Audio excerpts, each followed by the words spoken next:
As promised, this is Method Mike A from Everybody in the Pool's Top 10 Albums of 2022, along with a slideshow of random pictures. Let me talk a little bit about the year first, and then we'll proceed. 2022, mm, not my favorite year. I'll leave it at that. However, let's stick with the positives. I was able to travel a lot and go to a lot of strange new worlds and seek out new life and new civilization. Well, more like a lot of cities in across North America. So that was really cool. Some of these pictures and images you will see during this album review in between talking about the albums. So sit back, grab your popcorn, wine, or whatever else you may need, stay hydrated, and let's start. Overall, as a year in music, I'd say this was good, not a great year. There were some outstanding releases, some pretty solid releases, and some legacy acts that put out albums that were decent, but I didn't feel were in the top 10 or even 15. With that said, let's talk about these five honorable mentions. The first one is going to be the Otholith, the album Folium Lamina. So these members are from a group called Sub Rosa that broke up a couple of years back. They take goth folk doom metal and combine it together with a lot of big grooves and a lot of long, kind of enchanting tracks. Definitely the violin and the repetitive grooves were awesome. Moving on to number four, Kate Laban with Pompeii. I really enjoyed the production on this album. It was slick, it was smooth in a very good way, and this was good pop and pop rock songs. It had a little bit of an 80s feel to it as well, which was cool. Number three is the man known as Simon Green, aka Bonobo, with Fragments. This is a return to form for Mr. Green, Mr. Bonobo. It's been a couple of albums since I was really into his music, and I have to admit, this was almost like the last chance where I'd really be following him seriously because the last two albums I was just like, yeah, they were okay. But this album delivered. It wasn't quite like the classic Black Sands or even Days to Come kind of sound, more of like that house, trance, electronic music kind of way. But overall, very, very good job and great songs. Second is going to be Micaiah McCraven in These Times. This was a great kind of freestyle jazz album, jazz with a little bit of funk and R&B to it as well. Just has some really interesting compositions, very melodic, almost pop jazz compositions. And the final honorable mention of the year is the Callous Dow Boys with the album Celebrity Therapist. This kind of picks up the mantle of where bands like The Locust, kind of extreme metal, it's a little Mr. Bungley, Dog Bash and Disco-y, minus the horn section. But overall, a great job, and they're a great up and coming new band from the Atlanta area. And interesting enough, their name is actually a play on the Dallas Cowboys. Now, moving along, this is the top 10 proper albums of 2022, according to Method Mike A. At number 10 is Holly Cook with Happy Hour. This is the fourth album from the English tropical pop reggae singer. This was a much sadder collection of tracks, still had that chill kind of pop reggae pop vibe to it, but a lot more serious content and shows growth as a musical artist with lyrics and also overall more of a moody record as well than her previous releases. Awesome to see progression from an artist. Number nine is Becca Stevens and the Attica Quartet with the album Becca Stevens and the Attica Quartet. So this is an interesting album that kind of came my way out of nowhere. It's folk Americana, I don't want to say bluegrass, but just kind of takes traditional songs or that structure, but adds a quartet to it that with violins and an orchestra type feel. This is actually very upbeat and kind of groovy. I don't want to compare it to Curtis Mayfield, but it has the kind of the strings have that Curtis Mayfield impact to it. There's also some cool covers on here of Radiohead and Little Dragon. So if you're not familiar with this one, check it out. Number eight is Amber Mark with Three Dimensions Deep. So this is the first full proper LP from Amber Mark.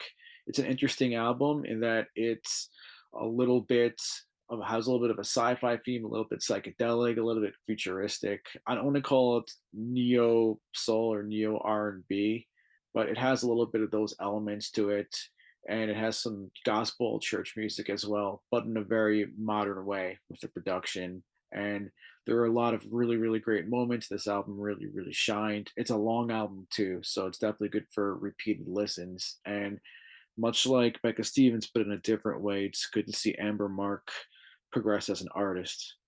Number seven is another R&B release. It is Ari Lennox with ASL, the long anticipated album from the Dreamville J. Cole's label of R&B singer. This is a great follow-up to her 2019 album Shea Butter Baby. It's a little more concise. The tracks are a little bit more focused, and it just continues her growth as an artist, both in terms of lyrics, as showing independence, and also just different song ideas. There are some real bangers on here. There's some interesting cameos and duets as well, and overall, just a great release from Ari Lennox as she continues her progression and is going to having a tour in early 2023, which is selling very well. Number six is a very, very late entry. This is one of the latest entries of the year. This was released in December. It was SZA with SOS.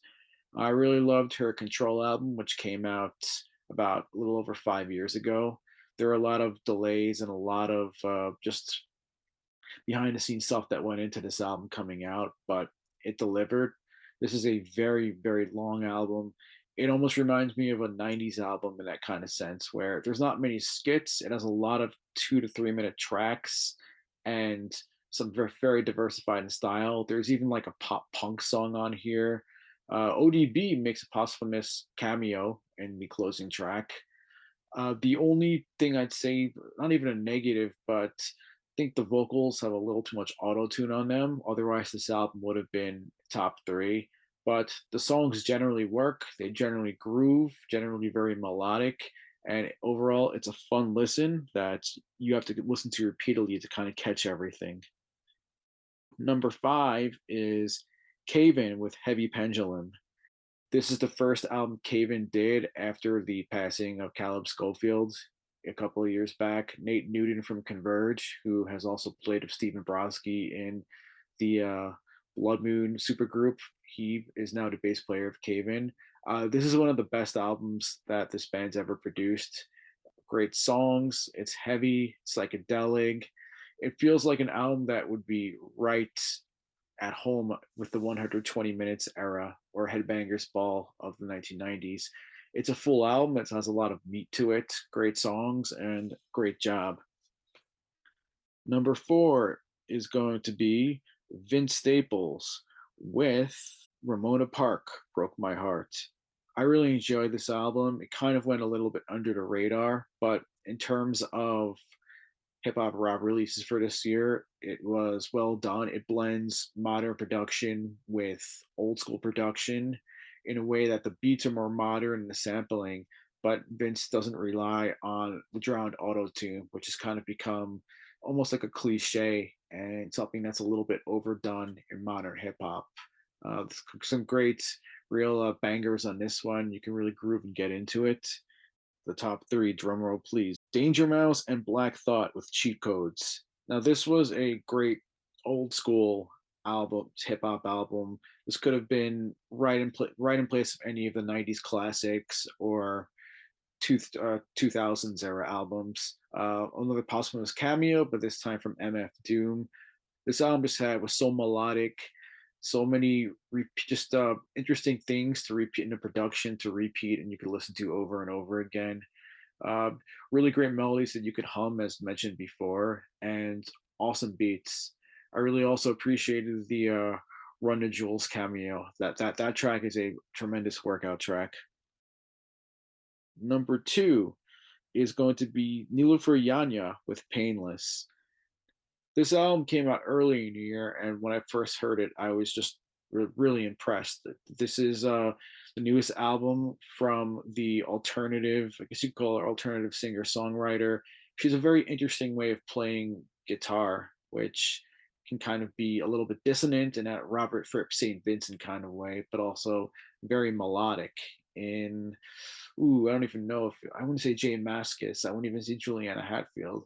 It's a very 90s one alternative 120 minutes. You could put this in 1995, 96. There's some really up-tempo drums on there and fast tracks, and it's also a very introspective album. And the number one album, I think the best album of the year, in my humble opinion, goes to Kendrick Lamar with Mr. Morale and the Big Steppers. This is a very deep, unique hip hop album, very personal. Kendrick Lamar is talking a lot about where he's been, about his role as a celebrity and what that means.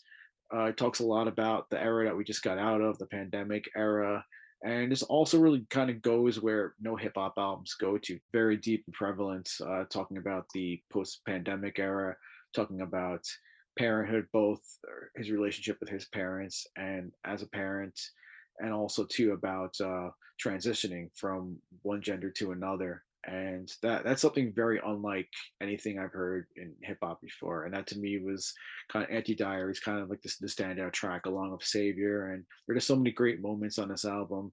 And like the other albums, it's not something you could listen to with one listen. It takes repeated listens to really understand what's going on, pick up all the nuances of production. So that's essentially my top 10 of 2022. This has been an exhausting year, as mentioned earlier. I am pretty much physically, mentally shot right now, but I wanted to get this review out. So let me know what you thought about 2022 overall. Let me know what you think about these 10 releases. Let me know what you think about the honorable mentions, and also too just about what you think about your top 10 releases of the year and albums that I may have missed.